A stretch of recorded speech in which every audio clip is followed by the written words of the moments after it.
God's grace about your finances. Segment 1, God's grace and finances. Find a comfortable position, let your body settle, and allow your breathing to slow. Tonight, we're going to explore something quietly profound.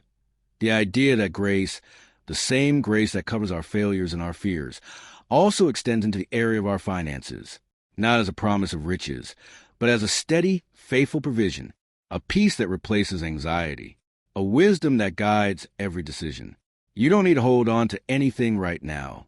Just listen. Fact 1.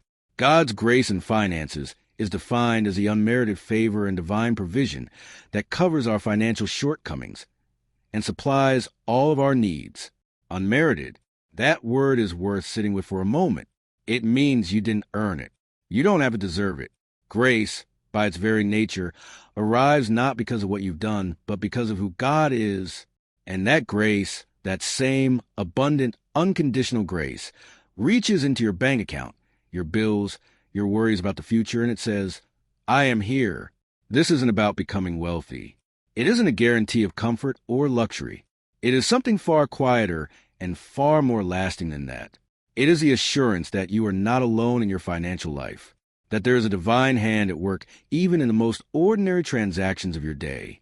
Let that settle over you like a warm blanket. Fact 2. God's grace and finances shifts the focus away from anxiety and towards stewardship. Anxiety about money is one of the most common human experiences. It visits us in the middle of the night. It follows us through grocery stores and sits beside us when we open our bills. It whispers that there won't be enough, that we're behind, that we're failing. But grace offers a different invitation. Instead of asking, do I have enough? Grace asks, how can I be faithful with what I have? That shift from anxiety to stewardship is not a small one. It changes everything about how we relate to money. It loosens the grip of fear. It replaces panic with purpose. Stewardship is a peaceful practice. It is the quiet, daily act of caring for something that has been entrusted to you. Breathe in slowly and breathe out. Fact 3.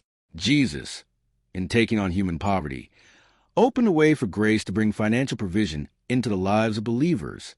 This is a theological concept that has brought comfort to countless people throughout history. The idea is rooted in sacrifice, then becoming human, in experiencing want and limitation. Jesus made a way for something better to flow back to us, not a bypass around hardship, but a grace that walks through hardship with us, and that carries a promise of provision on the other side. It reframes poverty not as a permanent condition, but as something that grace has already addressed. It does not mean suffering has no place. It means suffering does not have the final word. Fact 4. God, described in Scripture as a loving Father, knows your needs, and that knowledge is meant to free you from anxiety about daily necessities. There is something deeply restful about being known, about trusting that someone who loves you is already aware of what you're going through, already attentive to what you need. Jesus taught his followers not to worry about food or clothing, not because those things don't matter, but because they have a Father who sees them, who is already providing, who has not forgotten them. You are not forgotten tonight. Whatever financial worry you carried into this moment, whatever number has been turning over in your mind, you are seen by a God who already knows and who is already at work. Let your shoulders drop a little. Let your jaw relax. Fact 5. Because God is considered the owner of all things, believers are called not to be owners of their finances, but stewards. This is a beautifully liberating idea. Ownership comes with enormous weight, the pressure to protect, to grow, to never lose what is yours. But stewardship is lighter. A steward cares for something on behalf of another. They are responsible, yes, but they are not alone in that responsibility. When you see yourself as a steward of the money that passes through your hands, something shifts. The pressure eases. You are not the last line of defense. You are a faithful manager, doing your best, trusting the true owner to be ultimately in charge. Fact 6. God's provision, according to the grace-based financial perspective, is not meant purely for personal accumulation, but to enable generosity toward others. Grace is not a reservoir that sits still. It is a river, always moving, always flowing outward. And when it flows into your life financially, its purpose is not to pool around you alone, but to move through you toward others. This reframes abundance entirely. It is not a trophy. It is a tool. Every extra dollar, every unexpected gift, every season of financial ease. These are invitations to give, to help, to bless someone whose season looks different from yours. Generosity, in this framework, is not a burden. It is a joy. It is a natural response of someone who understands where their provision comes from. Breathe slowly. You are safe. You are cared for. Fact 7. While grace covers our financial mistakes, believers are still called to be honest and responsible managers of their money. Grace is not a license for carelessness. It is a foundation for growth. Knowing that our mistakes are covered does not mean we stop trying to do better. It means we are free to try without the crushing weight of condemnation when we fall short. Responsible money management becomes, in this light, an act of love and gratitude, not a way to earn God's favor, but a response of favor we've already received. Honesty in finances, careful decision-making, learning and improving over time. These are not burdens under grace. They are gentle, meaningful practices that honor the trust that's been placed in us. Fact 8. Creating a budget is considered a practical expression of grace-based stewardship, a plan that acknowledges God as provider and reflects intentional care. A budget is not a cage. It is a map. It is the quiet, practical way of saying, I want to be thoughtful about this. I want to be intentional. When built with a spirit of stewardship, a budget becomes a kind of prayer, a written acknowledgement that these resources matter, that they have a purpose, and that we want to honor that purpose. There is peace in having a plan. Not because plans always go perfectly, they rarely do, but because they represent an honest effort, a willingness to engage. And grace meets that willingness with more grace. Let your breathing slow even further now. Fact 9. Tithing, giving the first portion of income, is described as an act of obedience and faith that expresses trust in God's ongoing provision. There is something quietly countercultural about tithing. In a world that says hold on tight, you might need all of it, tithing says I trust that more is coming. It is a physical, financial act of faith, a way of putting your money where your beliefs are. And historically, for those who practice it, tithing tends to cultivate a particular kind of peace. Not because the math always makes immediate sense. Sometimes it doesn't. But because it roots your financial life in something larger than transactions and balances. It roots it in trust. Fact 10. Prayer is encouraged as a regular practice in grace-based finances. Praying specifically for wisdom in decisions and for the capacity to be a blessing to others. We close tonight's segment with perhaps the simplest and most powerful practice of all. Prayer, not a formal, complicated ritual, but a quiet, honest conversation. I don't know what to do here. I need wisdom. I want to be generous. Help me see clearly.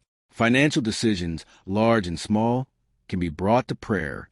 And in that practice, something shifts. The isolation of managing money alone begins to lift. The pressure of having to figure everything out yourself softens. You are reminded, again, that you are not doing this alone.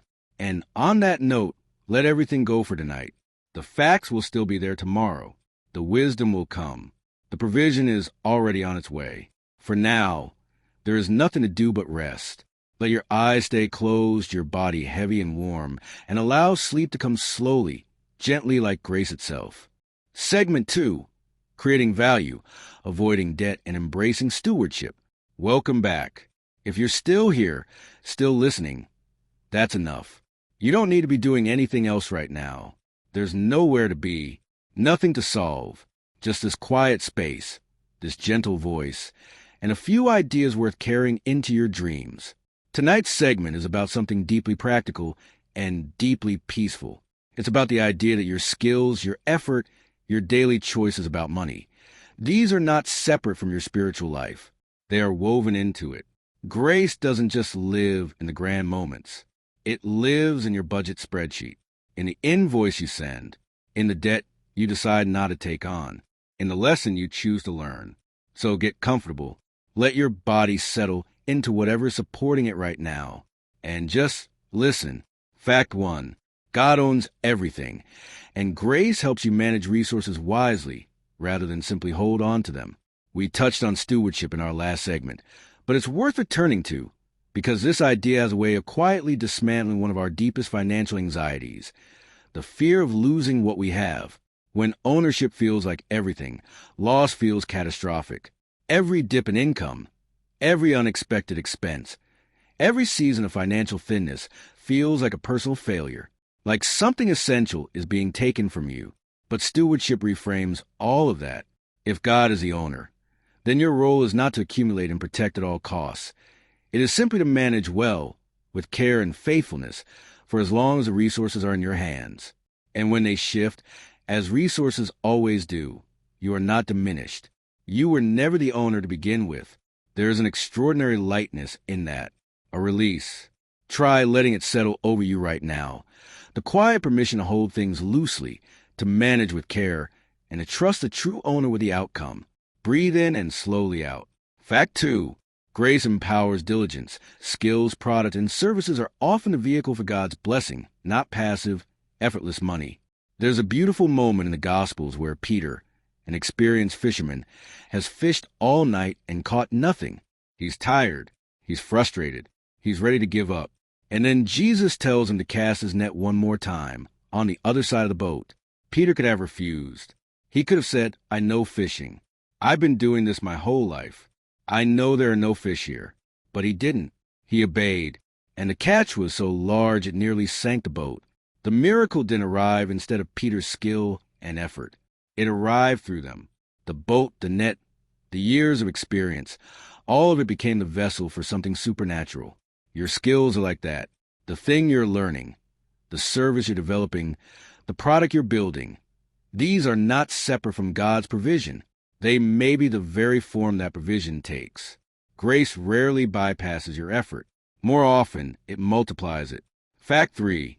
Giving generously, including tithing, is described as a principle that breaks the power of greed and actively invites blessing into your financial life. Greed is a quiet thief. It doesn't announce itself loudly. It arrives slowly, in the form of just a little more caution, just a little more holding back, just a little more calculating whether this moment is really the right time to give. And over time, that caution can calcify into something harder.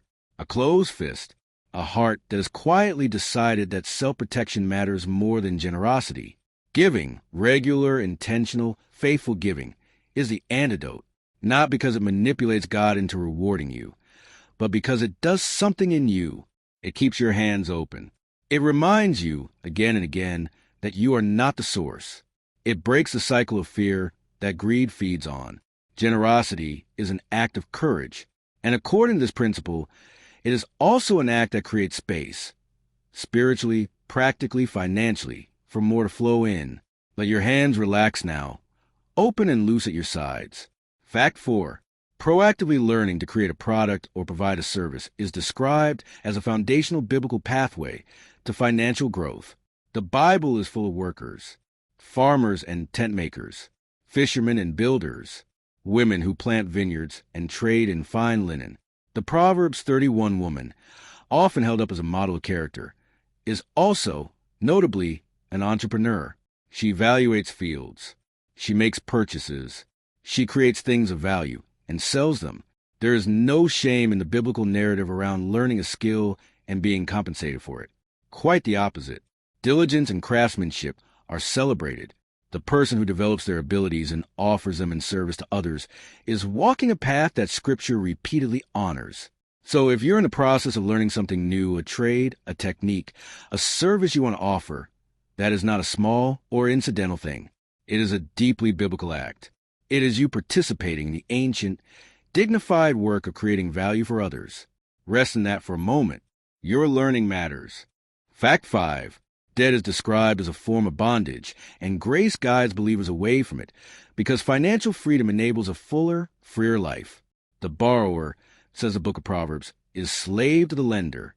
That's a striking image. Not a debtor. Not someone who owes money. A slave. Now, not all debt is identical in its consequences, and life sometimes makes borrowing genuinely necessary. But the principle carries real weight. Debt claims a portion of your future before you've lived it. It narrows your options.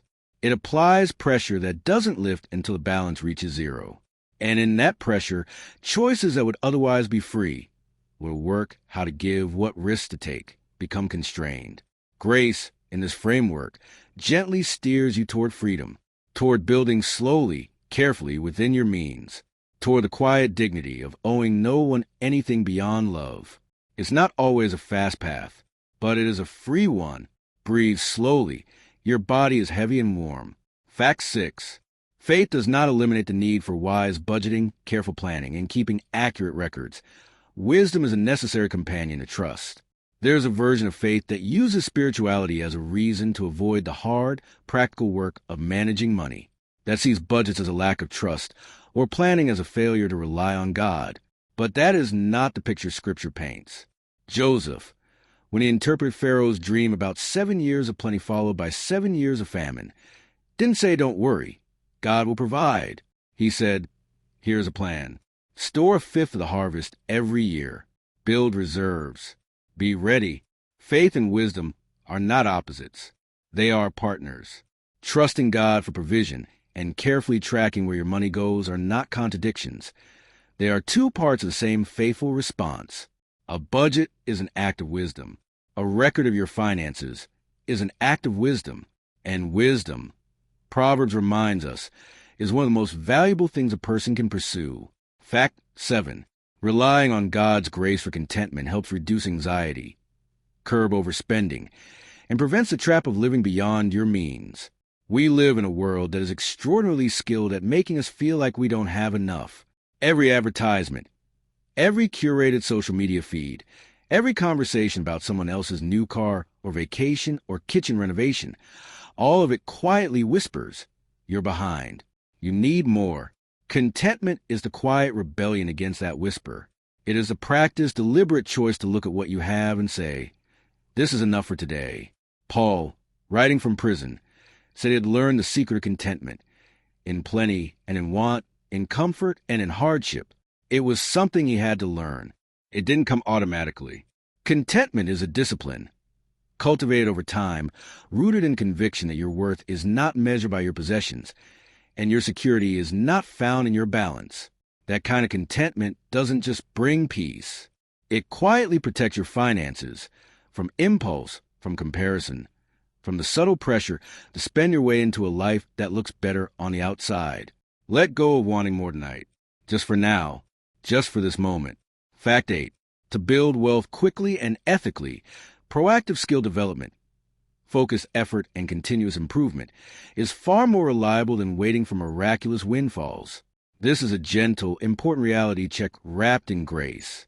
The expectation of effortless financial transformation, of a windfall that arrives without preparation, without growth, without any change in us, is rarely the way provision works. Miracles do happen. Unexpected gifts, surprise and opportunities, doors that open without explanation. These are real, but they tend to arrive in the lives of people who are already moving, already working, already developing, already faithful with what they currently have. The principle of leveraging your efforts, of finding the areas where your skill and your service can create the most value, and focusing your growth there, is both practical wisdom and spiritual alignment. You are not waiting passively. You are co-laboring. You are showing up to do your part and trusting God to do what only He can do. Whatever skill you're building, keep going.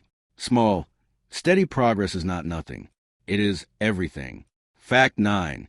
God promises to meet your needs according to His riches in Christ Jesus, a promise designed to bring deep, settled rest to your financial worries. Philippians 4 verse 19. It's one of the most quietly powerful verses in all of Scripture when it comes to finances. My God shall supply all your needs according to His riches in glory by Christ Jesus. Not your wants, not your every luxury, but your needs fully, faithfully, according to supply that doesn't run low. The phrase according to His riches matters. Paul doesn't say God will supply your needs out of His riches, as if drawing from a finite account.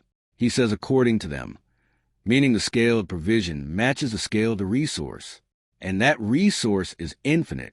You can rest tonight in that promise. Whatever feels uncertain, whatever bill is approaching, whatever gap exists between what you need and what you currently have, There's a promise already spoken over your situation, and the one who made it has never once run out of the resources to keep it. Let that truth be the last thing your mind holds before sleep. Fact 10. Letting go of past financial mistakes through forgiveness of yourself and others frees you to move forward and make wiser, spirit-led choices going forward. We carry so much. Old decisions made under pressure or ignorance or fear. Money lent and never returned. Opportunities missed. Seasons of carelessness we wish we could undo. And sometimes the weight of those memories is heavier than any debt. It shapes how we see ourselves as people who can't be trusted with money, who always get it wrong, who don't deserve abundance.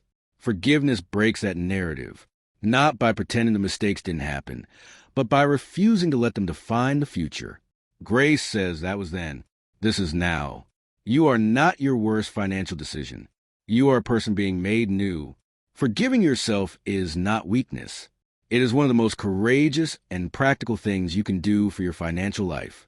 Because a person who is free from shame can think clearly, plan wisely, and move forward with a kind of quiet confidence that comes only from knowing they are loved.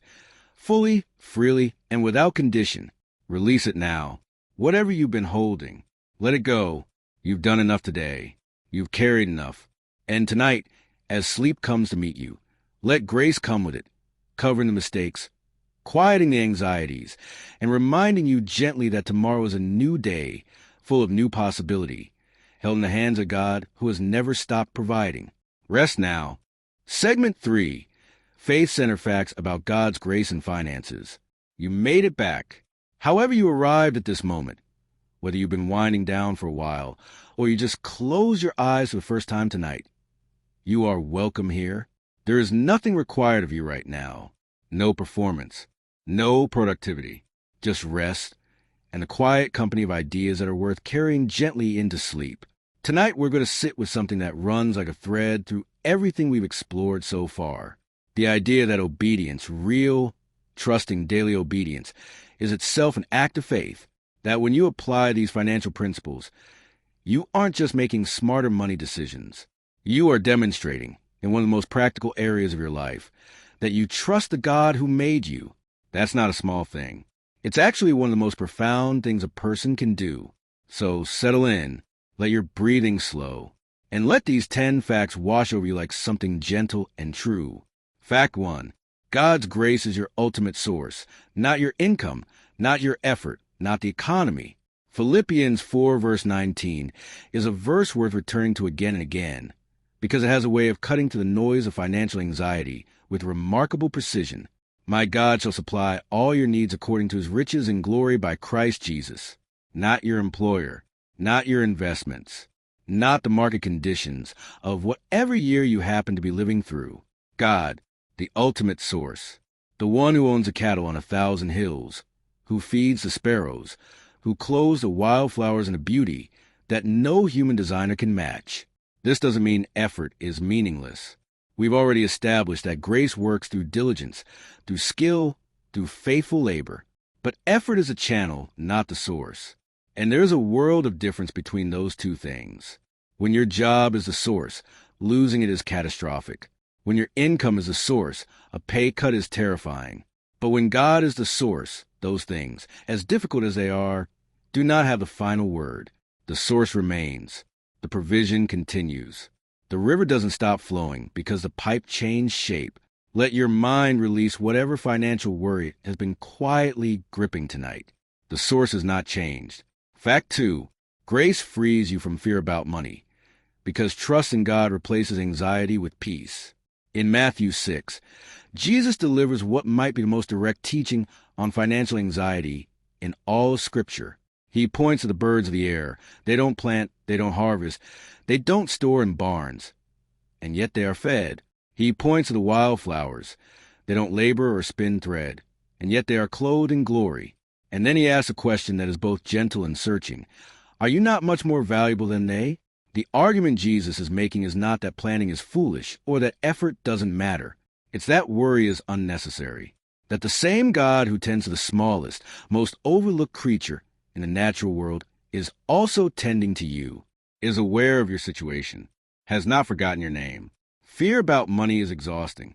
It is one of the most energy-consuming experiences a human being can have, and it rarely produces anything useful. But trust the quiet, practiced, daily choice to believe that God knows and God provides, that is restful. It is genuinely, physiologically restful. Breathe out slowly. You are being taken care of. Fact 3. You cannot work your way into God's provision. Grace means it is given, not earned. Ephesians 2 verse 8 and 9 remind us that we are saved by grace, through faith, not by works, so that no one can boast. And while Paul is speaking primarily about salvation there, the principle extends beautifully into financial realm. There's a way of approaching finances that is really about control.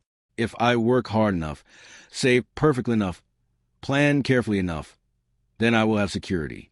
Then I will be okay.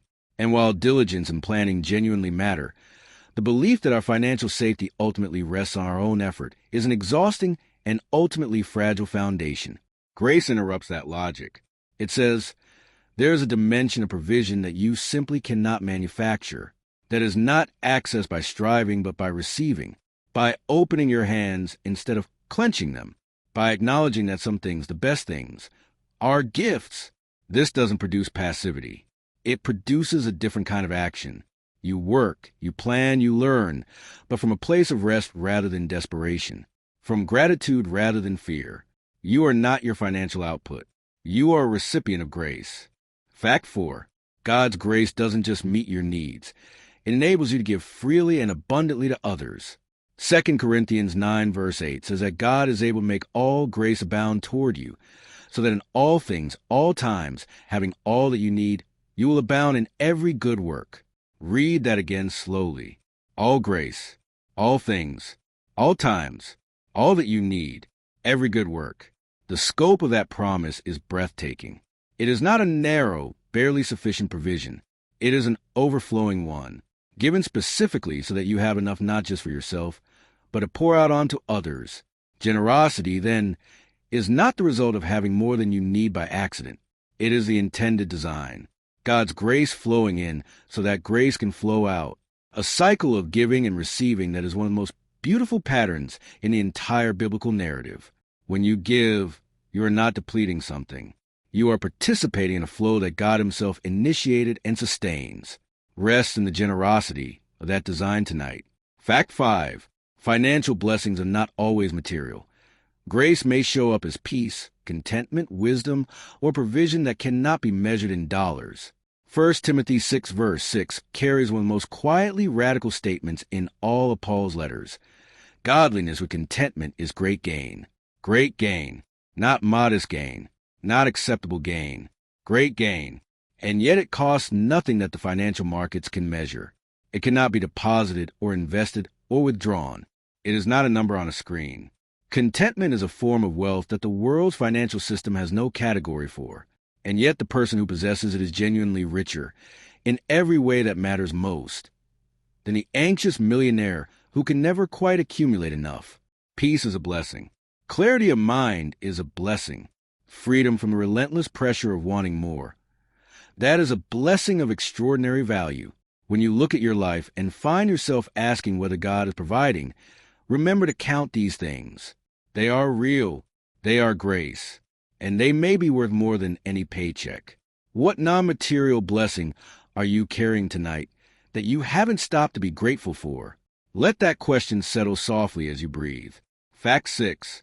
Grace breaks the cycle of lack mentality, replacing scarcity thinking with deep, settled trust in God's ongoing provision. Scarcity thinking is one of the most pervasive and damaging mental patterns when it comes to finances. It is the constant, low-level hum of not enough money, not enough time, not enough opportunity, not enough for me, and it is self-reinforcing. Because when you expect scarcity, you act from scarcity. You make decisions from fear rather than faith. You hoard when you could share. You hesitate when you could move. You close off when you could open up. Grace tells a different story. It says the universe is run by a God whose nature is abundance, who created an entire world teeming with life and beauty and provision for the sheer, generous joy of it, who gives good gifts to His children not reluctantly, but lavishly. Believing that story, really believing it, in the bones of your daily financial decisions, changes everything. It doesn't make you naive. It makes you free. Fact 7. Grace does not remove responsibility. Stewardship still matters, and faithfulness in small things is the training ground for greater trust. Luke 16, verse 10 records Jesus saying, "Whoever is faithful in very little is also faithful in much." It's a principle that operates across every domain of life, but it lands with particular weight in finances. The habits you build around small amounts of money are the same habits that will govern large amounts. The faithfulness you practice when the stakes feel low is the same faithfulness that will hold when the stakes are high. Grace covers mistakes. We'll come to that shortly. But grace also invites growth. It doesn't leave us where it found us. It calls us toward better practices, clearer thinking, more faithful management. Not to earn anything, but because we're being shaped into people who can be trusted with more. Every small, faithful financial decision you make, the budget you actually follow, the impulse purchase you choose not to make, the record you keep when no one is watching, these are not trivial. They are the quiet, consistent practice of a person becoming trustworthy. Your small faithfulness tonight is seen and honored. Fact 8. Grace covers financial mistakes. Even poor decisions can be redeemed, and God is able to restore and redirect your path. This one is for everyone who is lying awake tonight, carrying the weight of a financial decision they wish they could undo. The investment that went badly. The debt that accumulated faster than you expected. The season of poor choices that you've been paying for in more ways than one ever since. The trust that was broken. The opportunity that was missed. The advice that wasn't taken. Grace says it is not over. Your story is not finished. The God who specializes in restoration, who takes broken things and makes them whole, who turns mourning into dancing and ashes into beauty. That same God is present in your financial story. Redemption is real, not just spiritually, practically. People rebuild after bankruptcy. They recover from poor decisions. They find new paths after old ones collapse. And when grace is present in that rebuilding, something remarkable often happens. The restored thing becomes even more solid than the original. Your mistakes are not the last word about your financial future. Grace is. Breathe that in slowly. Let it be true tonight. Fact 9. Giving is a response to grace, not an attempt to earn blessing. You give because of what God has already done. 2 Corinthians 9 verse 7 says that each person should give what they have decided in their heart to give, not reluctantly, not under compulsion. Because God loves a cheerful giver. Cheerful, not dutiful, not anxious, not strategic. Cheerful, the way you give a gift to someone you love, not the way you pay a bill you resent. The difference between those two experiences of giving is entirely a matter of motivation. When you give to earn something, to secure a blessing, to satisfy an obligation, to avoid feeling guilty, giving feels heavy, transactional, like a trade you're not sure is worth making. But when you give because you've been given to, when the awareness of grace is so real and so present that generosity is simply the natural overflow, giving becomes light, even joyful. You're not paying a debt. You are sharing a gift. You are passing forward something that was never really yours to begin with.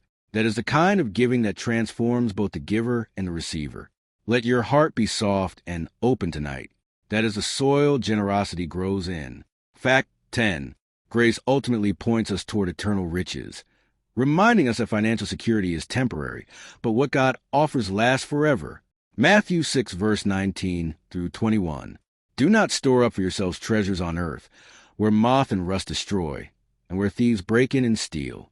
But store up for yourselves treasures in heaven, for where your treasure is, there your heart will be also. There is nothing in this teaching that says money is evil, or that financial planning is wrong, or that wanting stability for your family is misguided. What it is saying is, keep your perspective, know what is lasting and what is not. Make sure that in your pursuit of financial security, you haven't accidentally placed your deepest trust in something that can be taken from you overnight. Stocks fall, businesses close, economies shift. Even the most carefully built financial security has a ceiling, a vulnerability, an expiration date. But the riches that grace leads us toward, the relationships, the character, the generosity, the peace, the eternal life that begins now and simply continues, These are not subject to market conditions. They cannot be inflated away or hacked or lost in a fire. Build wisely for today, and build even more intentionally for what lasts. And now, let all of it go for tonight. The facts, the finances, the worries, the plans, all of it can wait until morning. Right now, there's only this moment. Your breath moving in and out, your body growing heavier and more relaxed, and a grace that is larger than any financial problem you will ever face, covering you completely as you drift towards sleep. You are provided for. You are forgiven. You are free. Rest now. Sleep is coming. Let it come. Segment 4. How grace positively influences your finances. Here you are again. Maybe you've been listening for a while now. Maybe this is your first moment of stillness in a very full day. Either way, there's no catching up to do, no preparation required. You are exactly where you need to be. Tonight's segment is about something that happens long before any financial decision is made, long before a budget is written or a bill is paid or a gift is given. It happens in the mind, in the quiet, mostly invisible interior space where your beliefs about money live, where your fears take shape, where your habits are born, where your relationship with provision is formed day by day. Grace, it turns out, doesn't just affect your bank account. It affects your mind. And a transformed mind, over time, produces a transformed financial life. So breathe slowly, settle in, and let these ideas move through you gently, without pressure, without urgency. Just truth, offered quietly in the dark. Fact 1. Grace shifts your mindset from scarcity to trust, from the constant, exhausting feeling that there is never enough, to a settled confidence in God's ongoing provision. Scarcity is not just a financial condition. It is a mental one, and it is remarkably persistent. People who have more than enough by any objective measure can still live in a scarcity mindset, still feel the low hum of anxiety, the reflexive hoarding, the inability to enjoy what they have because they are too busy worrying about losing it. Grace addresses the root, not just the symptoms. It reaches into that deep place of not enough and offers a different narrative. A God who owns everything. A Father who provides. A promise that your needs are known and will be met. That narrative, when it takes hold, genuinely changes how you move through the world financially. You make different decisions. You feel different things. The grip of not enough slowly loosens, and in its place grows something quieter and far more sturdy. Trust. Just for tonight, practice releasing the scarcity. It will be there if you want it back, but you don't have to hold it right now. Fact 2. Grace reduces anxiety about money by reminding you that you are not carrying your financial situation alone. One of the heaviest things about financial worry is the isolation of it, the sense that you are the only one who fully understands the weight of your particular situation, that no one else is really aware of the gap between what you need and what you have, that you have to figure it out entirely on your own. Grace interrupts that isolation at its source. It says, you are not alone. There's a God who is fully aware, who sees the exact number in your account, the exact amount of the bill, the exact size of the gap, and who is not alarmed by any of it. That awareness, that you are accompanied, that you are seen, that the burden is genuinely shared, is physiologically calming. It is not just spiritual comfort. It is real relief, the kind that allows your nervous system to soften, your shoulders to drop, your mind to stop racing long enough to think clearly. You are not carrying this alone tonight. Breathe that in. Let it be true. Fact 3. Grace encourages gratitude, and gratitude, practiced consistently, has a profound effect on financial satisfaction and overall well-being.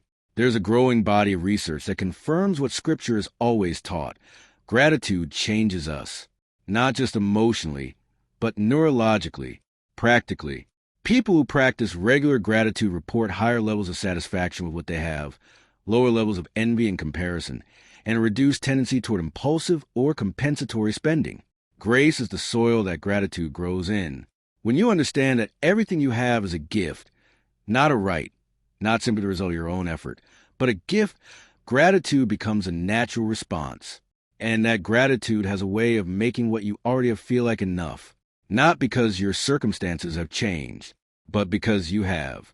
What is one financial thing in your life, right now, that you haven't stopped to be genuinely grateful for. Let that come to mind softly. Hold it for a moment and say thank you. Fact 4.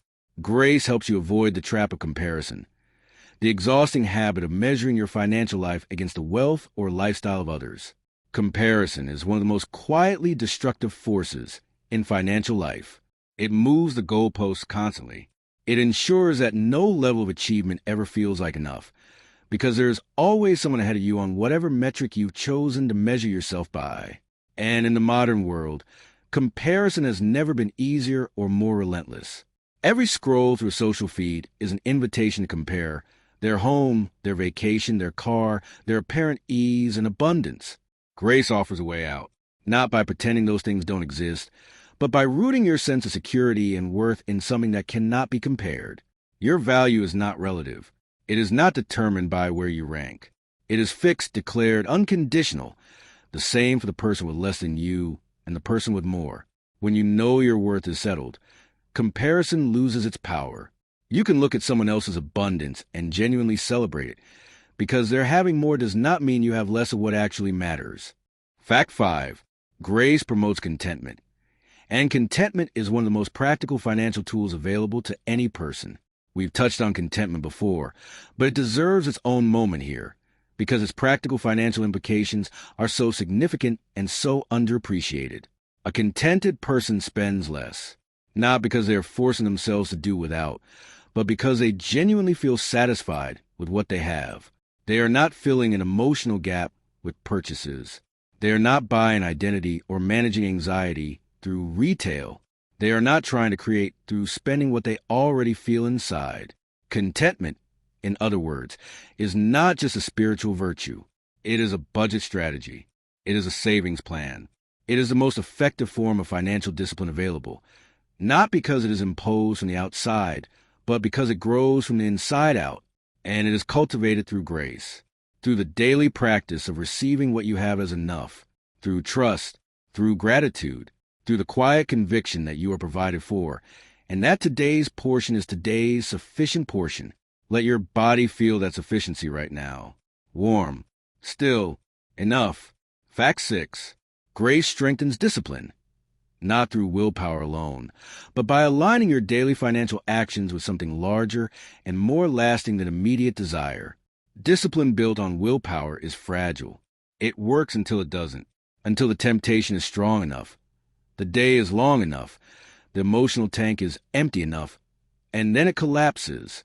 But discipline that flows from values, from a deep, internalized sense of what matters and why, is a different thing entirely. It has roots. It can weather a bad day without breaking, because it isn't depending on how you feel. It's depending on what you believe. Grace gives you that rootedness. When your financial decisions are connected to your faith, when the budget is an act of stewardship, when the savings is an act of trust, when the giving is an act of worship, the why behind each choice is strong enough to hold you even when the how feels difficult. You are not just trying to spend less. You are trying to be faithful. And faithfulness has a staying power that self-denial alone simply cannot match. Breathe slowly. Your values are stronger than your impulses. Fact 7. Grace guides wiser financial decision-making through the practice of prayer and reflection before major choices. There is a humility built into the habit of praying about financial decisions. It acknowledges that you don't have all the information, that the future is not fully visible to you, that wisdom is available from a source greater than your own analysis. And practically, prayer does something else. It slows you down. It interrupts the momentum of impulse. It creates a pause between the desire and the decision. And in that pause, clarity often arrives.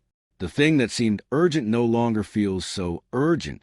The purchase that felt necessary reveals itself as optional. The risk that was dressed up as opportunity shows its true face. Reflection has similar effects. The person who takes even 5 minutes to sit quietly with a major financial decision, to ask what they really believe about this, what aligns with their values, what they might feel about it in 6 months, is almost always going to make a better choice than the person who decides under pressure in the moment. Grace invites you into that slower, wiser pace, not timidity. Wisdom. Fact 8.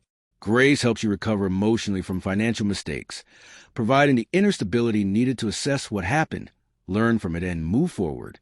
Financial mistakes have a way of hitting us in more places than just our wallets. They can shake our sense of competence, our identity, our trust in ourselves. And when we are destabilized in those deeper ways, we are actually less equipped to make the sound decisions that recovery requires. Grace is stabilizing.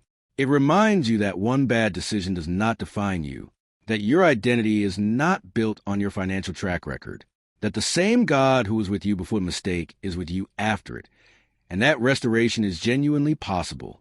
From that stable place, you can look honestly at what happened. You can ask the hard questions without collapsing under their weight. You can receive feedback, change course, and begin again not in shame, but in the quiet confidence of someone who knows they are not beyond redemption. Emotional recovery is not a luxury. It is a prerequisite for practical recovery. Grace makes both possible. Whatever financial mistake is still living in your memory tonight, you are allowed to set it down. Just for now. Just here. Fact 9. Grace removes shame tied to debt or financial struggle, and shame, it turns out, is one of the greatest obstacles to financial healing. Shame is different from guilt. Guilt says I did something wrong. Shame says I am something wrong. And while guilt can be motivating, it can drive us toward repair and change, shame is almost entirely destructive. It isolates. It paralyzes. It causes us to hide our situation rather than address it, which is almost always the worst possible response. Financial shame is extraordinarily common and extraordinarily painful. The person drowning in debt who can't bring themselves to open their statements. The person who avoids conversations about money because of the humiliation they carry. The person who smiles and pretends because the alternative feels too exposed. Grace speaks directly into that shame and says, you are not your debt. You are not your mistakes. You are not your balance. You are loved fully and without condition in exactly the financial situation you are currently in. And from that place of being fully known and fully loved, healing becomes possible. You cannot heal what you are too ashamed to look at. Grace gives you the courage to look. Fact 10. Grace encourages generosity, even when resources feel limited, especially then. This is perhaps the most counterintuitive fact in tonight's segment. The natural instinct when resources feel tight is to close, to protect, to give less until things feel more secure. But grace tells a different story. It points to the widow who gave her last 2 coins, to the church in Macedonia that gave out of extreme poverty with overflowing joy, to the principle that generosity is not a function of how much you have. It is a function of what you believe about where more will come from. When you believe in a God who provides, giving from a limited place is not reckless. It is an act of profound trust. It is your financial life saying out loud and in practical terms, I believe there is more where this came from. I believe that the source is not depleted by my giving. I believe that an open hand receives more than a closed one. That kind of giving, small, faithful, grace-motivated giving, has a way of doing things in the giver that no financial strategy can replicate. Let your hands be open tonight.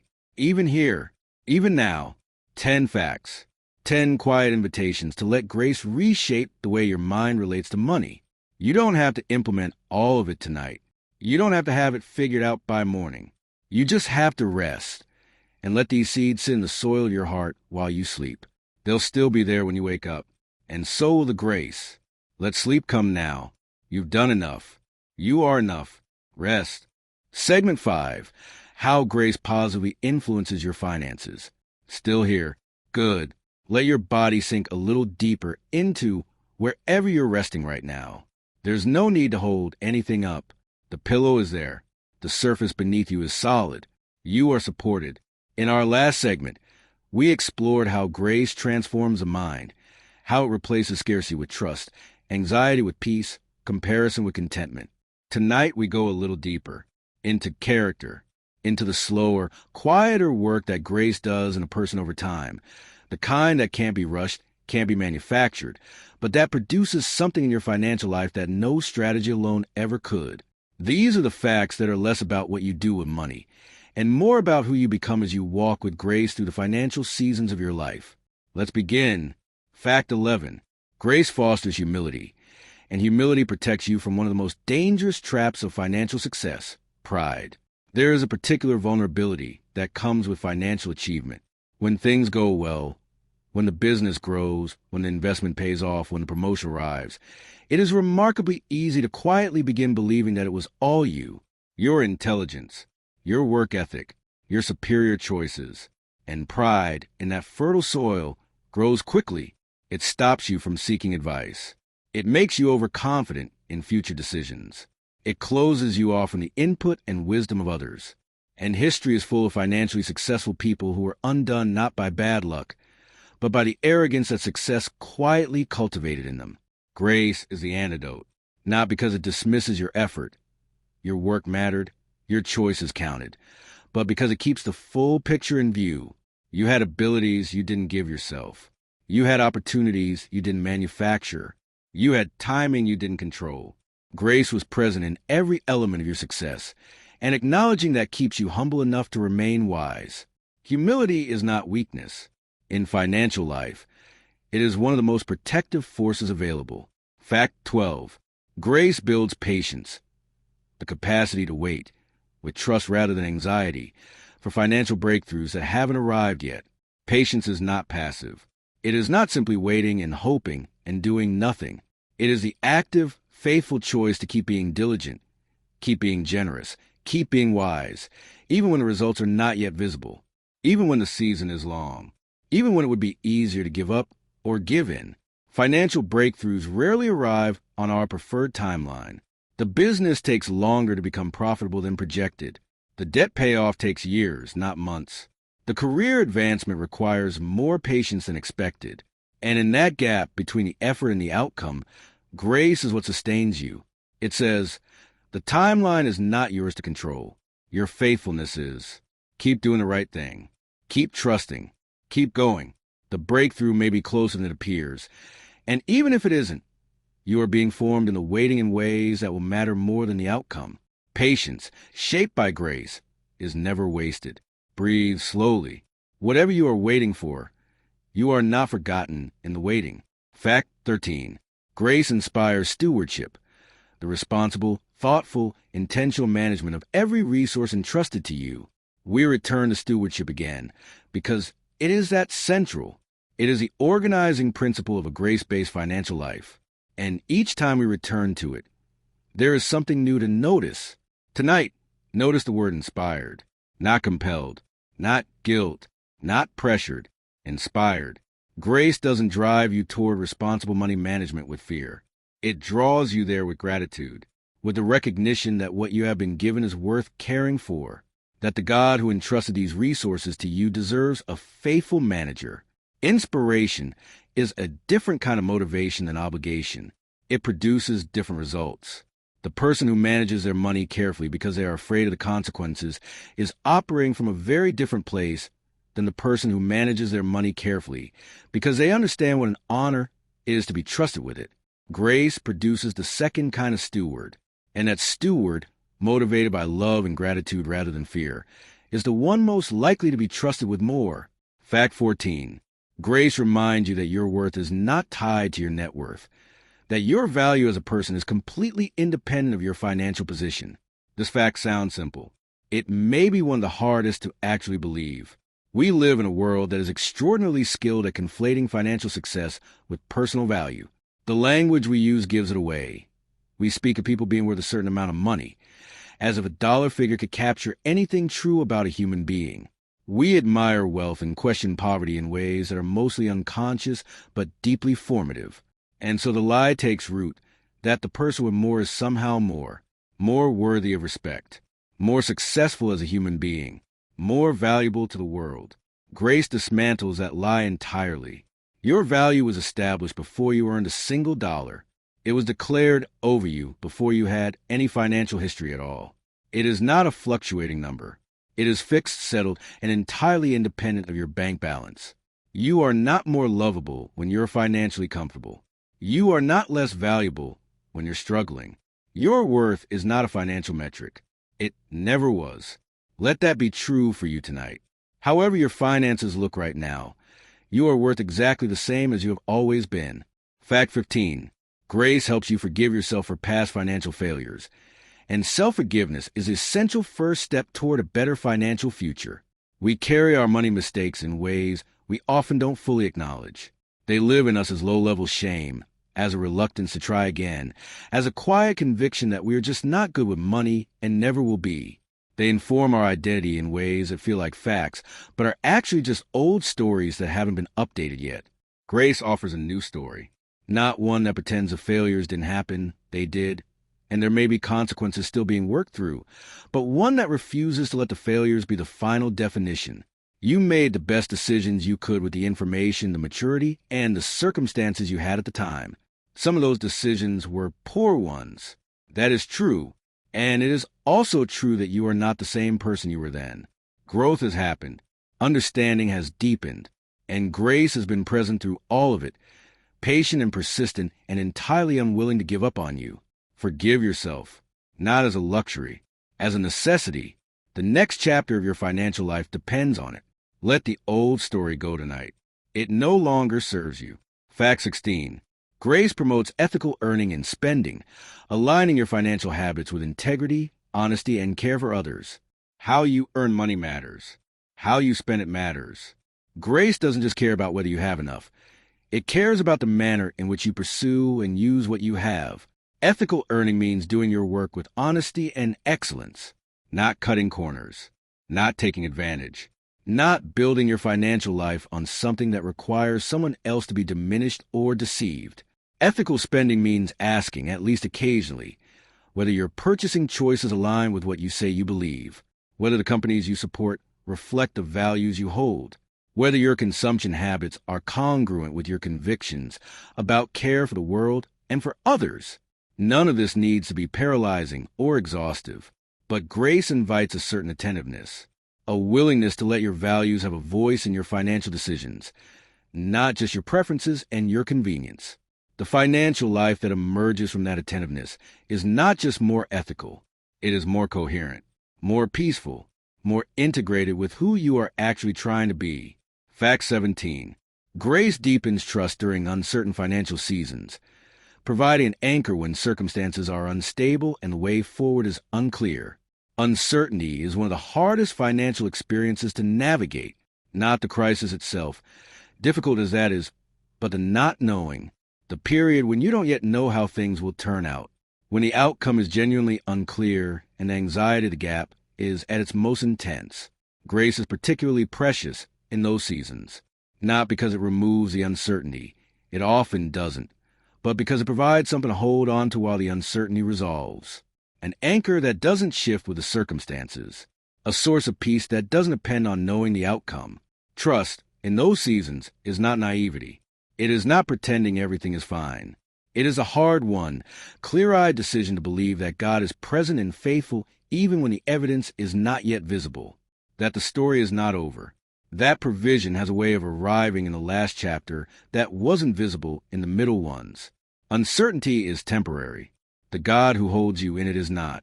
Whatever is uncertain for you right now, you don't have to resolve it tonight. Just rest in the one who already knows the ending. Fact 18. Grace helps reduce impulsive buying driven by emotional needs, addressing the root of the behavior rather than just its surface expression. Impulse spending is rarely really about the thing being purchased. It is about something underneath. Stress relief, comfort, the temporary pleasure of newness, the brief sense of control in a life that feels chaotic, the emotional reward of treating yourself after a hard day. None of those underlying needs are wrong. They are entirely human. But meeting emotional needs with financial transactions is a short-term solution with long-term costs, and it rarely actually works.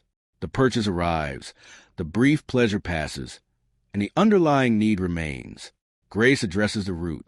It provides genuine comfort for stress, real peace for the chaos, actual satisfaction that doesn't require a transaction.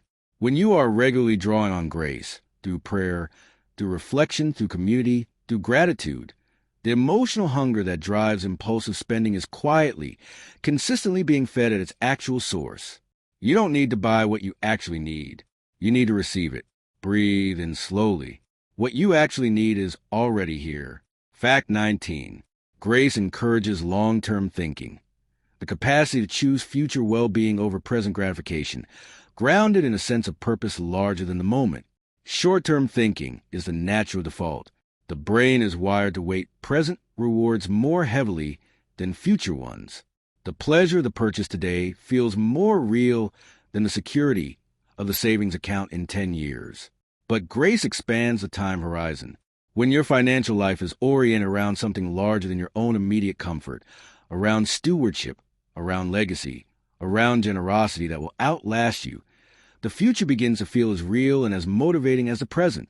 You make different decisions when you are thinking about the person you want to be in 10 years, when you are thinking about what you want to have built, when you are thinking about the generations that will come after you and what kind of financial wisdom and habits you are establishing for them to inherit. Grace gives you a reason to think long, and long thinking, applied consistently to financial decisions, produces outcomes that short thinking simply cannot. Fact 20. Grace supports resilience during job loss or financial hardship, providing the spiritual and emotional resources needed to endure, adapt, and recover. Job loss is one of the most disorienting financial experiences a person can have. It strikes at income and identity simultaneously. It can feel like the ground has shifted beneath you, like the story you were living has suddenly changed without your permission. Resilience, the capacity to absorb that shock and keep moving, is not just a personality trait. It is something that can be cultivated, and grace is one of its most powerful sources. The person who knows their identity is not in their job title, who knows their provision is not solely dependent on their employer, who has practiced trust in stable seasons, and therefore has reserves of available and unstable ones. That person gets back up differently than someone whose entire sense of security was invested in the thing that just disappeared.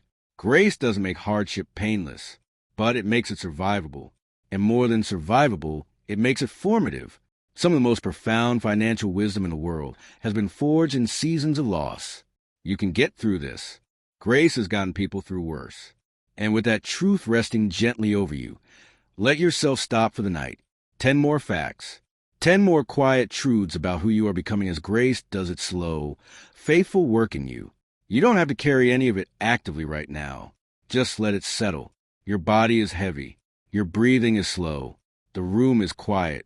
And somewhere beneath all the financial noise of daily life, there's a peace that passes understanding. And it is guarding your heart and your mind tonight. Sleep now. You are held. Segment 6. How grace positively influences your finances. We're in the quiet end of things now. If you've been listening for a while, your body is probably heavy with the approach of sleep. Your thoughts are likely slower, softer, less insistent. That's exactly right. That's exactly where we want to be. This final segment of our Grace and Finances series brings us to the deepest layer, the place where financial principles stop being about money at all and start being about something far more foundational: surrender, hope, purpose, the kind of security that no financial plan, however excellent, can actually provide. Let these last 10 facts be like a hand resting gently on your shoulder, reassuring, steady, unhurried. Fact 21. Grace influences generosity toward others in need, making the well-being of others a natural part of how you relate to your own resources. There's a shift that happens in a person who has genuinely received grace. The boundary between mine and theirs becomes more permeable, not in a way that is financially reckless, but in a way that is quietly, consistently attentive to the needs of others. You notice the person who is struggling. You feel the pull to help. You find yourself thinking not just how can I have more, but how can what I have serve more people? The resources in your hands begin to feel connected to a larger story than just your own. This is grace at work. It doesn't just make you more comfortable. It makes you more aware, more open, more willing to let your financial life be a conduit for something beyond your own household. That kind of generosity doesn't deplete you. It enlarges you. It connects you to something larger and more meaningful than any personal accumulation ever could. Fact 22. Grace encourages tithing and giving as acts of faith, freely chosen responses to what God has done, rather than transactions driven by fear or obligation. Fear-based giving is exhausting. It is the tithe paid because you are afraid of what might happen if you don't. The gift given because you feel you have to. The offering made under the weight of guilt rather than the lightness of gratitude. Grace changes the entire nature of giving. When you understand that you are already loved, already provided for, already secure in ways that transcend your financial situation, giving becomes a completely different act. It is not the price of admission. It is the overflow of a full heart. You give because you have received, because you want to, because the grace that has flowed into your life is looking for somewhere to flow out, because generosity is one of the most genuinely pleasurable things a human being can do. And you know that now, from the inside, that kind of giving is not a burden. It is a joy. Fact 23. Grace helps you stay grounded during financial success, keeping prosperity from becoming an identity or a source of false security. Success has its own particular spiritual risks, and the financial version of success may carry more of them than most. When money comes, when the business thrives, when investments grow, when the income increases, there's a gravitational pull toward building your sense of security on that foundation, toward letting the abundance define you, toward subtly, gradually shifting your trust from God to the accumulation itself. Grace interrupts that drift. It keeps asking the clarifying question. Where's your trust really? Not accusingly, but gently, persistently, keeping you honest about what you are actually depending on, what you are actually afraid of losing, what you would actually do if it all changed tomorrow. Staying grounded in success is a discipline, and grace is the practice that makes it possible, keeping you connected to the truth of who you are and where your provision actually comes from, regardless of what the numbers say. Breathe slowly. Success does not own you. You belong to something larger. Fact 24. Grace creates peace that is not dependent on the size of your bank account, a peace that remains stable regardless of your financial circumstances. Paul wrote some of the most profound words about financial peace from a prison cell, not from a position of abundance and comfort, but from a place of restriction and uncertainty.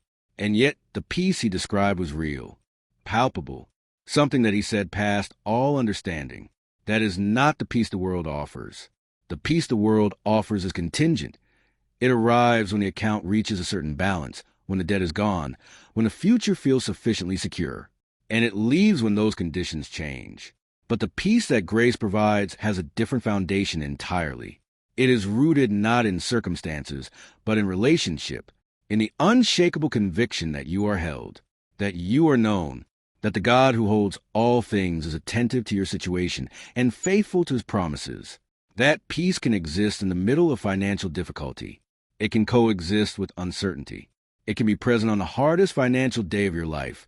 Steady, quiet, inexplicable. That peace is available to you right now. In whatever financial season you are in tonight, let it settle. Fact 25.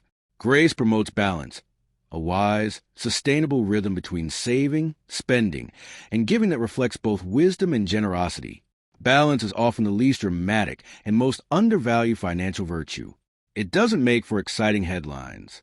It doesn't feel as heroic as extreme frugality or as exhilarating as lavish generosity. It just quietly works. The person who saves consistently, spends thoughtfully, and gives regularly, who doesn't abandon any one of these three in favor of the others, is building something genuinely stable. Not flashy, stable. The kind of financial life that holds together over decades, that weathers seasons of difficulty without collapsing, that leaves something meaningful behind. Grace promotes that balance, not through rigid rules, but through the wisdom that comes from knowing your resources are not really yours alone, that they have a purpose beyond accumulation, that they require care, and that they are meant to flow both inward and outward in proportions that reflect both trust and generosity. Fact 26. Grace helps you surrender control over what you cannot change, releasing the financial worries that are genuinely outside your influence. There's a category of financial worry that is entirely unproductive, not because the concerns aren't real, but because they are about things you cannot actually affect. The state of the economy, the decisions of people in power, the market fluctuations, the unexpected events that no amount of planning could fully anticipate. Holding those worries tightly does not make them better. It just makes you worse, less clear, less peaceful, less capable of dealing effectively with the things that are actually within your influence. Grace teaches surrender, not as resignation or passivity, but as the wise acknowledgement that your jurisdiction is limited, and that the things outside that jurisdiction are held by someone whose jurisdiction is not. You do your part. You manage what you can manage. And then you release, genuinely, peacefully release what you cannot. That release is not giving up. It is the most rational possible response to the limits of human control. What are you holding tonight that was never really yours to control? Let it go now. Just here. Just in this quiet moment. Fact 27. Grace brings clarity about purpose beyond earning, reminding you that your financial life is in service of something larger than wealth accumulation. The question, what is money, sounds almost too simple to be worth asking. But the answers people give to it, and more importantly, the answers they live by, shape entire financial lives in ways that are rarely examined. If money is for security, every financial decision gets made in service of protection. If it's for status, every purchase becomes a statement. If it's for freedom, every choice gets evaluated by how much it expands or constrains options. Grace suggests a different answer. Money is a resource in service of purpose. It is a tool for stewardship, for generosity, for providing for those in your care, for contributing to the flourishing of others. It is not the point. It is in service of the point. That clarity, when it is genuinely held, produces a financial life with a remarkable sense of direction, not toward more and more accumulation, but toward meaningful use, toward impact, toward a legacy that has something to do with people and values, not just numbers. Fact 28. Grace strengthens faith that provision may come in unexpected ways, keeping you open to surprising, unconventional forms that God's supply can take. We tend to expect provision to arrive in the forms we recognize: a paycheck, a business deal, an expected return. And often it does arrive that way. But grace keeps you open to the other ways. The unexpected phone call, the surprising connection, the opportunity that arrives from a completely unanticipated direction, the resource that shows up just when it was needed, in a form you never would have thought to look for. These things happen. They happen regularly. In the lives of people who are paying attention and who have kept their expectations flexible enough to recognize provision that doesn't come in an expected package. Faith, shaped by grace, expects God to be creative, expects provision to be sufficient even when the pathway isn't yet visible, expects that the resources needed for the next step will be available at the next step, even if they aren't visible from here. Stay open. Provision may already be on its way in a form you haven't recognized yet. Fact 29. Grace nurtures hope. Even in seasons of financial uncertainty, by anchoring your expectation in something more reliable than current circumstances. Hope is not optimism. Optimism is a personality trait, a natural tendency to expect good outcomes. Hope is something different. It is a choice, an act of will, the decision to believe that the story is not finished, that the circumstances are not the conclusion, that something better is still possible. Financial seasons of uncertainty can erode hope slowly. The longer the difficulty lasts, the harder it becomes to sustain the belief that things will change. And without hope, motivation collapses. Effort feels pointless. The very capacity for wise, proactive financial management begins to erode. Grace restores and sustains hope, not by promising a specific outcome on a specific timeline, but by providing a reason to keep believing that is rooted in something more durable than circumstances, in a God whose faithfulness has a record longer than your difficulty, in a promise that has outlasted every season of doubt. Hope is not naive. Hope, grounded in grace, is one of the most rational and resilient responses available to a human being. Let hope be present with you tonight. Just a quiet flicker of it. That's enough. Fact 30. Grace ultimately reminds you that true security is spiritual, not financial, that the deepest provision is not measured in dollars, but in the unshakable love of a faithful God. And here we arrive at the end, the deepest truth, the one that everything else in these segments has been quietly pointing toward. Financial security is real and worth pursuing. Wise stewardship matters. Diligence, generosity, patience, discipline, all of it matters. We have not been suggesting that these things are unimportant or that financial well-being is beneath concern. But underneath all of it, beneath every budget and every tithe and every debt paid off and every skill learned, there's a foundation that is not made of money. That cannot be built with effort or protected with planning or accumulated over time. It is the security of being fully known and unconditionally loved by the God who made you, of having a Father who sees your needs and has promised to meet them, of belonging to a story that is larger and longer and far more beautiful than any financial narrative could ever contain. That security does not fluctuate with the market. It does not diminish when circumstances are hard. It was present before you had anything, and it will be present if everything else is stripped away. It is the one thing that cannot be taken from you. Rest in that tonight. 30 facts across 3 segments. 30 quiet invitations to let grace reshape not just how you handle money, but how you understand yourself as a beloved, provided for, purposeful person whose worth has never been and will never be a financial calculation. You are not your income. You are not your debt. You are not your net worth or your financial history, or your best or worst money decision. You are held. You are known. You are provided for. And tonight, that is more than enough. Let your eyes stay closed. Let your breathing slow to almost nothing. Let sleep carry you gently away from all of it.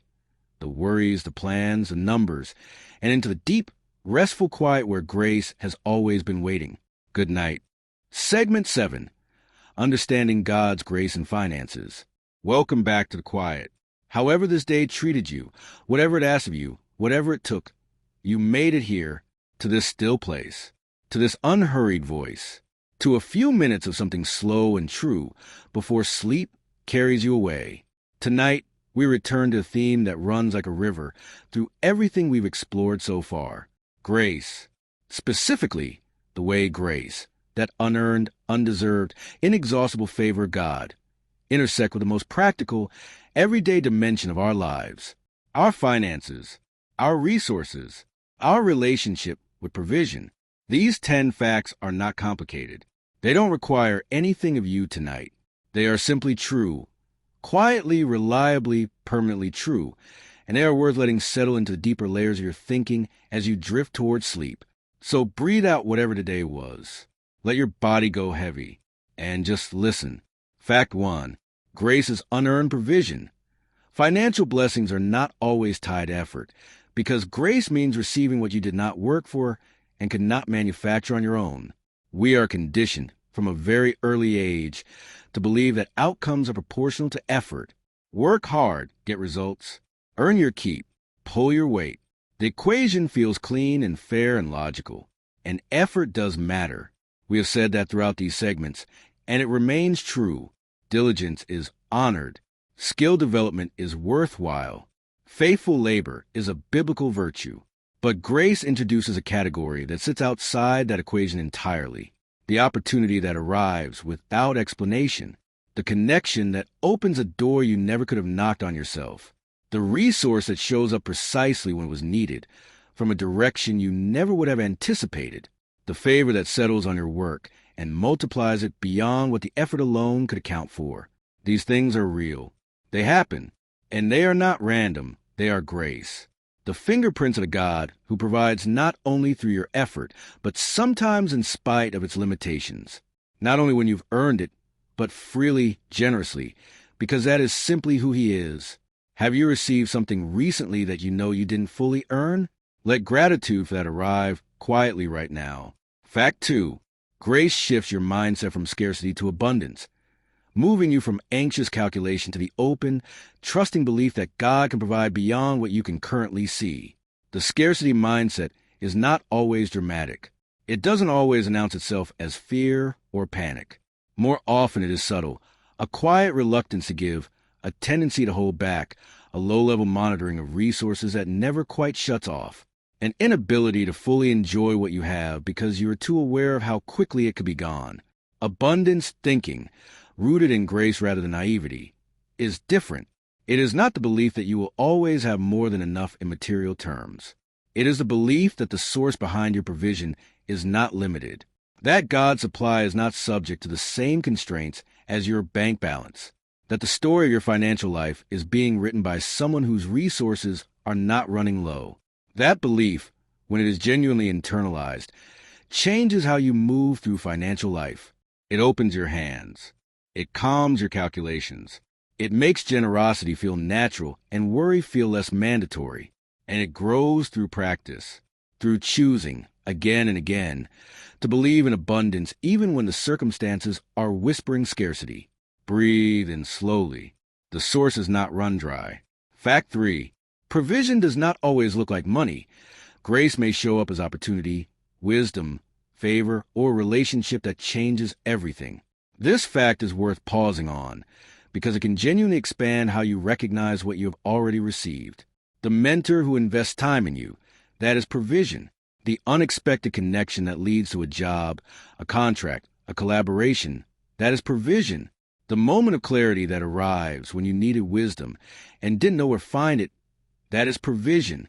The favor that causes someone to choose you over equally qualified competitors for no obvious reason, that is provision. None of these things showed up as a direct deposit. None of them can be entered in a budget spreadsheet. And yet they are among the most valuable things a person can receive, and they come from the same source as every financial blessing. When you broaden your definition of provision, something remarkable happens. You realize you are a far better resource than you thought, that the grace in your life is more abundant and more varied than any purely financial accounting could capture. What non-financial provision have you received lately that you haven't fully acknowledged? Let it come to mind softly. Fact 4. Grace teaches stewardship rather than entitlement. You are entrusted with resources to manage wisely, not given an endless supply that requires no responsibility. Entitlement and grace may seem like opposites, but they can be surprisingly easy to confuse. There's a version of prosperity theology that slides toward entitlement, the expectation that because you are a person of faith, abundance is simply your due, that provision will always exceed responsibility, that the account will always be replenished regardless of how it is managed. But genuine grace moves in the opposite direction. It produces humility, not entitlement. It creates a deep awareness of what you have received as a gift, and gifts are to be honored, not assumed. Stewardship is a practical expression of that awareness. The careful budget is an act of honor. The thoughtful giving is an act of honor. The disciplined avoidance of waste is an act of honor, not performed to earn more grace, but offered in gratitude for grace already received. The steward and the entitled person may look similar from the outside. Both may have resources. Both may be managing them. But their inner orientation is entirely different. And over time, that difference shows up in their choices, their generosity, and the fruit of their financial lives. Fact 5. God's grace most reliably meets needs rather than greed. And grace gently teaches you to recognize the difference between the two. This distinction is both simple and surprisingly difficult to maintain in practice, because want, when it is felt strongly enough, begins to feel like need. The mind is remarkably persuasive at reclassifying desires as necessities, and the culture around us is extraordinarily skilled at creating new needs that didn't exist until they were advertised. Grace brings a clarifying presence to that noise, not as a stern auditor, tallying up your wants and denying them, but as a wise counselor who helps you see clearly, what do you actually need here? What is truly necessary? And what is the voice of comparison or anxiety or habit asking for? The promise of Philippians 4 verse 19, that God will supply all your needs, carries with the implicit invitation to know what your needs actually are, to do the quiet, honest work of distinguishing provision from accumulation, sufficiency from excess, the genuine need that grace is faithful to meet, from the endless appetite that nothing material can ultimately satisfy. Breathe slowly. Your needs are known, and they are being met. Fact 6. Contentment is a sign of grace actively at work. The feeling of having enough, even without excess, is one of the clearest markers of spiritual maturity in financial life. Contentment does not come easily. Paul said he had to learn it through experience, through seasons of both plenty and want, through the slow, grace-assisted process of discovering that his peace was not tied to his circumstances. That learning takes time, and it is never complete. There are always new forms of wanting, new comparisons to resist, new seasons that test whether the contentment was genuine or just untested. But when it is present, when you can sit with what you have and feel genuinely, quietly satisfied, it is extraordinary. It is a financial equivalent of Sabbath rest, a stopping, a sufficiency, a moment of recognizing that the provision is enough and that you are enough and that this, right here, is a good life. If you have felt that in any measure, even briefly, even imperfectly, you have tasted something precious, something that money cannot purchase, and that grace alone produces. Is there anything in your life right now that, if you let yourself really feel it, is simply enough? Just enough. Let that feeling come. Fact 7. Grace reduces financial anxiety. And that reduction is not a spiritual bypass of real concerns, but genuine, practical peace that makes wise thinking possible. Anxiety is not just uncomfortable. It is cognitively expensive. Research consistently shows that financial stress consumes working memory, narrows thinking, and impairs exactly the kind of long-term, deliberate decision-making that financial well-being requires. The very thing you most need when your finances are under pressure, clear thinking, good judgment, creative problem-solving, is precisely what anxiety degrades. Grace does something neurologically real when it reduces anxiety. It is not just comfort. It is a restoration of capacity. The person who can bring genuine trust to their financial situation, who can feel concern without being consumed by it, thinks better, plans better, responds better. That is not a small thing. It is the difference between managing a difficult financial season and being managed by it, between responding wisely to a problem and reacting from panic. The peace that comes from trusting in God's provision is not an escape from financial reality. It is one of the most practical resources you have for navigating it. Let your mind slow down now. You don't have to solve anything tonight. Fact 8. Generosity flows more easily under grace. When you genuinely believe that God provides, giving becomes natural rather than threatening. The person who believes their security depends entirely on what they can accumulate and protect will always find generosity difficult, because every dollar given is a dollar less of security. Every act of generosity is a withdrawal from a finite supply, but the person who believes in a faithful provider, who has experienced, in their own life, the reality that grace replenishes what generosity releases, that person gives from a completely different place. Giving is not a threat to their security. It is an expression of their trust, and that trust is built through experience. The first time you give generously when it feels risky and find that you are somehow still okay, more than okay. The second time and the third, the slowly accumulating personal history of generosity met with provision. The growing evidence of the open hand is indeed filled more readily than the closed one. Grace does not just make generosity spiritually virtuous. It makes it experientially reasonable, backed by evidence, increasingly, joyfully, naturally easy. Fact 9. Grace multiplies impact rather than always multiplying income. Sometimes your resources simply go further than they should, and that is grace at work. This is one of the quieter and more easily missed forms of financial grace. It does not announce itself. It does not arrive as a windfall or a promotion or a surprising check in the mail. It simply shows up as a month where the numbers somehow worked, a season where the resources stretched further than they mathematically should have, a situation where what you had was exactly enough, even though by any reasonable calculation it shouldn't have been. These moments are easy to attribute to coincidence or luck or good fortune, and perhaps sometimes they are, but for the person paying attention, they begin to form a pattern, a quiet, consistent, slightly inexplicable multiplication of what is offered faithfully. The widow's oil that did not run out, the loaves and fish that fed thousands, the small, faithful provision that becomes more than sufficient in the hands of God, who is not limited by the arithmetic of scarcity.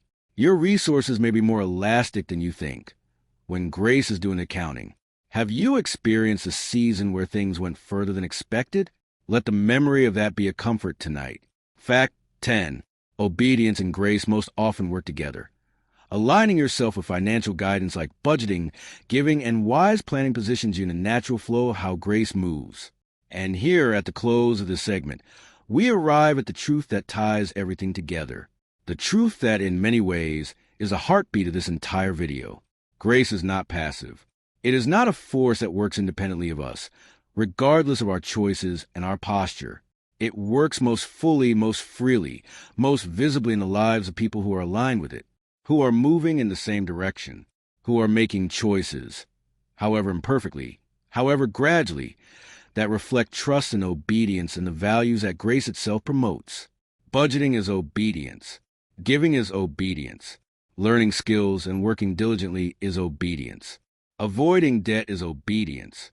Forgiving yourself and others is obedience.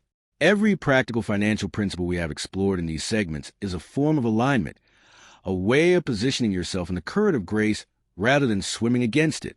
This is what it means to trust God in the area of finances, not to sit back and wait for provision to arrive without engagement, not to be reckless in the name of faith, but to do the faithful, practical work, and to do it in the confident expectation that grace is present, that provision is real, and that obedience is never wasted.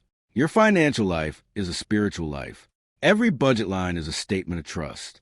Every act of generosity is an act of worship. Every wise decision is a form of prayer. And that is not a burden. That is an invitation, a beautiful, grace-filled invitation to let every area of your life, including the most ordinary and practical ones, become the place where you demonstrate day by day and dollar by dollar that you trust the God who holds all things. Let that be the last thought your mind holds tonight. You've been faithful today. In whatever small ways, in whatever imperfect measures, you have been faithful. And the God of grace sees that faithfulness, honors it, and meets it with more grace than you could ask for or imagine. Rest now. Everything else will wait. The provision is secure. The grace is sufficient. And you, exactly as you are, in whatever financial season you're navigating, are deeply, completely, unchangeably loved. Sleep well. Segment 8. Grace and finances. Facts to rest your mind. Welcome back. Find a comfortable position. Let your body sink into where you are resting. Take a slow breath in and let it go. There is nothing you need to figure out right now. Nothing to solve. Nothing to carry. Just rest and let these words wash over you gently. Tonight, as we reach the end, the final God's grace about your finances, we're going to reflect on something that many people rarely connect to their everyday lives. The quiet, steady way that grace shows up in the area of finances. Not in flashy, dramatic ways, but in the small, faithful, often overlooked ways that remind us we are not alone in navigating this life. Let these thoughts settle into your mind like water, soaking into the ground. Slowly, peacefully, without rush. Fact number 1. Unexpected provision can be an expression of grace. Think about a time when something came through at just the right moment. A bonus you weren't expecting. A gift from someone who had no way of knowing you needed it. A phone call with an offer that arrived on exactly the right day. These moments often feel divinely timed. And perhaps that is exactly what they are. Grace doesn't always announce itself loudly. Sometimes it simply appears in your inbox, or in conversation, or in an envelope left quietly at your door. It carries with it a kind of warmth that is hard to explain, but easy to feel. When provision arrives unexpectedly, it is worth pausing to acknowledge it, not to analyze it too quickly, but simply to notice, something good just happened, and I didn't manufacture it. That recognition is the beginning of a grateful heart, and a grateful heart is one of the most peaceful places a person can live. So tonight, if you can think of even one unexpected provision in your recent past, rest in that. Let it remind you that you are being watched over, that the story of your finances is not yours to carry alone. Fact number 2. Closed doors can also be grace. This one takes a little more trust to receive, because when a door closes, a job offer falls through, an investment doesn't pan out, a deal doesn't go the way you hoped, it rarely feels like grace in the moment. It can feel like disappointment, like failure, like being left behind while others move forward. But sometimes the closed door is the kindest thing that could have happened. The bad investment you didn't make. The business partnership that looked promising but would have cost you everything. The job that paid more but would have taken you away from what mattered most. There are losses in life that, in hindsight, were protections in disguise. Grace doesn't only open doors, it also closes them. And the wisdom to trust that, especially in the quiet moments, especially in the dark, that is a kind of rest that money simply cannot buy. As you lie here tonight, if there is a closed door in your recent memory that still carries some sting, try, just gently, to hold the possibility that it may have been a gift. You don't have to fully believe it yet. Just hold the possibility, and let it soften the edges of that disappointment. Even a little. Fact number 3. Wisdom is a form of financial grace. We often think of grace as something that falls on us from outside, and it does. But grace also works from the inside, shaping the way we think, the choices we make, the patterns we slowly, steadily begin to break. When you make a better decision today than you would have made 5 years ago, that is grace at work. When you pause before an impulse purchase, when you choose to save instead of spend, when you ask a question instead of assuming, when you finally understand a concept about money that used to confuse you, these are not small things. They are evidence of wisdom growing. And wisdom, when it comes to finances, leads somewhere real. It leads to stability, to less anxiety at the end of the month, to more breathing room, to a life where money is a tool rather than a source of dread. You don't have to have it all figured out. Nobody does. But if you are wiser today than you were before, rest in that. That is grace, quietly doing its work in you. Fact number 4. Grace can restore after financial mistakes. Let this one settle slowly, because many people carry a great deal of weight around money mistakes, debts that accumulated, decisions that looked foolish in hindsight, seasons of overspending or undersaving, or trusting the wrong person with your resources. These things leave marks. But grace, real grace, does not pretend those marks aren't there. It doesn't erase the consequences of past choices. The debt may still need to be repaid. The lesson may still need to be learned. But grace does something else entirely. It makes recovery possible. It makes growth available. It says, this is not the end of the story. Some of the most financially wise and steady people alive today will tell you that their wisdom came from a mistake, sometimes a very costly one. And what made the difference was not that they escaped the consequences, but that they were not crushed by them. They found the grace to get back up, to learn, to keep going. If you are carrying the memory of a financial mistake tonight, let this be a moment of release. You're not defined by it. You're not disqualified by it. Grace is still in the room. Fact number 5. Community support reflects grace. There is a tendency, especially in cultures that prize independence, to feel a kind of shame around receiving help, as though needing assistance means you have somehow failed, as though the ideal is to be entirely self-sufficient, needing no one. But that is not the picture that grace paints. When a family member steps in during a hard season, when a friend offers to cover dinner without making it a big deal, when a church community quietly organizes support for someone going through loss, when a colleague passes along an opportunity that changes everything, these are not coincidences. These are not just human kindness, though they are certainly that too. They are part of a provision system, grace operating through people. You were never meant to do this alone. Financial flourishing, like most things that truly matter, is often a communal experience. There are people around you who are part of your provision, and you, in turn, are likely part of theirs in ways you may not fully see. Let that be a comfort tonight. You are held within a network of grace. Some of it is invisible. Some of it wears a familiar face. Fact number 6. Grace encourages long-term thinking. One of the quieter gifts of grace is that it has a way of lifting your eyes from the immediate to the lasting. It loosens the grip of urgency, that constant pressure to have it all now, to move fast, to never miss an opportunity. Quick gains have a certain appeal. There's nothing wrong with wanting good things to happen soon. But grace-shaped thinking tend to ask different questions. Questions like, is this sustainable? Will I be glad I made this choice in 10 years? Am I building something that will last, or just satisfying a momentary pressure? Sustainability, in finances as in life, is not glamorous. It doesn't make for exciting headlines, but it makes for peaceful nights. And it tends to compound over time into something genuinely beautiful, a life built on solid ground, where foundations have been laid carefully and with patience. As you rest tonight, consider whether there is an area of your financial life where long-term thinking might bring more peace than the frantic search for quick results. You don't need to solve it now. Just let the question breathe. Fact number 7. Peace in financial decisions is a key indicator.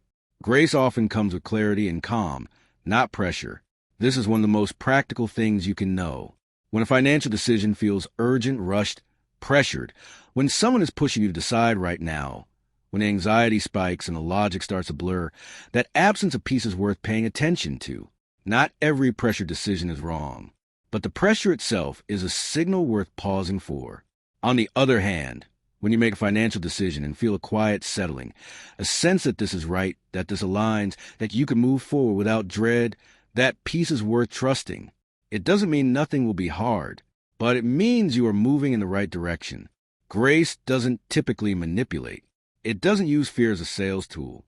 It moves more like a river than a storm, steadily, quietly, in a direction that leads somewhere good.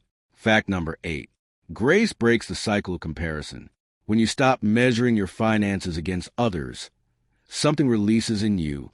This is harder than it sounds, because comparison is everywhere. Social media shows you curated highlight reels of other people's apparent prosperity.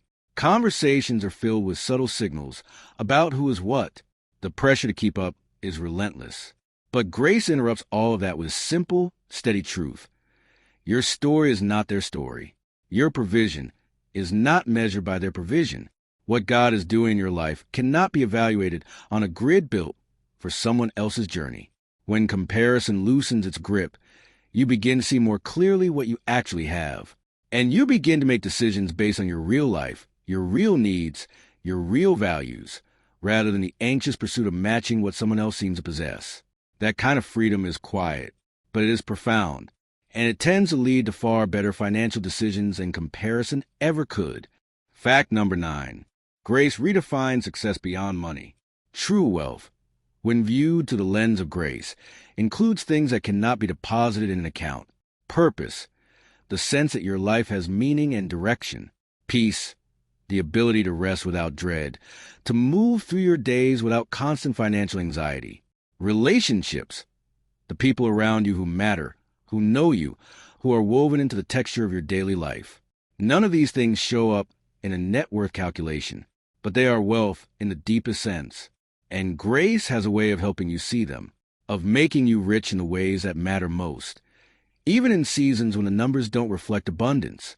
This doesn't mean money doesn't matter. It does. Provision is real, and the practical needs of life are real. But when success expands to include purpose and peace and people, the anxiety around money tends to soften. Because even in lean seasons, you can still be wealthy in the fullest sense of the word.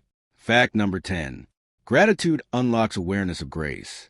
The more you notice what you have, the more you recognize provision. This is not simply a positive thinking exercise. It is a genuine shift in perception. Gratitude trains your eyes to see. And once you begin to see grace in the small things, the meal on the table, the roof overhead, the unexpected favor, the door that closed just in time, you begin to notice it more and more. What once seemed like coincidence starts to look like care. What seemed like luck starts to look like faithfulness. And there is a practical benefit to this, beyond the spiritual one. People who regularly practice gratitude around finances tend to make better decisions. They are less driven by scarcity thinking. They are more generous. They are more patient. They are less reactive. Gratitude doesn't just feel good. It works. So tonight, before you drift to sleep, let your mind rest on something you are grateful for. Something small is perfectly fine. A warm place to sleep. A day that ended. A provision you didn't deserve but received anyway. And now, a final word. The most important word of all. The principle beneath every fact we have explored tonight. Beneath unexpected provision, and closed doors and wisdom, and restore mistakes and community, and long-term thinking, and peace and freedom from comparison, and redefine success, and the gift of gratitude, is this one truth. God is the source. Not a job, not a market, not a strategy, not your own cleverness, though he uses all of those things. The source, the ultimate and final source, is God. Philippians 4 verse 19 says it plainly and beautifully. My God shall supply all your need according to his riches and glory by Christ Jesus. Not some of your need, all of your need, not according to your riches, which may feel small or uncertain, but according to his riches, which have no ceiling, no shortage, no end. And Proverbs 8, in the voice of wisdom itself, says, I lead in the way of righteousness, in the midst of the paths of judgment. that I may cause those that love me to inherit substance, and I will fill their treasures. What a promise that is. Righteousness and judgment, integrity and wisdom are the pathways, and the destination is substance, filled treasures, not for the sake of hoarding, but for the sake of living fully and giving generously. And then 2 Corinthians 9 verse 8 opens something even wider. And God is able to make all grace abound toward you, that ye, always having all sufficiency in all things, may abound to every good work. All grace, all sufficiency in all things, so that you may abound, not just survive, not just get by, but abound in every good work. This is the God who is watching over your finances tonight. This is the source to which you can bring every question, every worry, every need. Prayer is the answer, not as a last resort, but as the first and most natural response. Look to the Lord. He will provide according to his will, in his time, in his way, which is always better than ours. Jude 24 and 25 closes this thought as a blessing, and let it be a blessing over you now, as you settle into sleep. Now unto him that is able to keep you from falling, and present you faultless before the presence of his glory with exceeding joy. To the only wise God our Savior, be glory and majesty, dominion and power, both now and ever. Amen. He is able to keep you, not just your soul, but your steps, not just your eternity, but your everyday. He is able, and he is willing, and he is near. So let go of whatever financial worry came with you into this room tonight. Release it. It doesn't belong in your sleep. Give it to the one who never sleeps, who never slumbers, who holds all things, including your provision, in hands that are completely trustworthy. Rest now. Thank you, Jesus. Good night.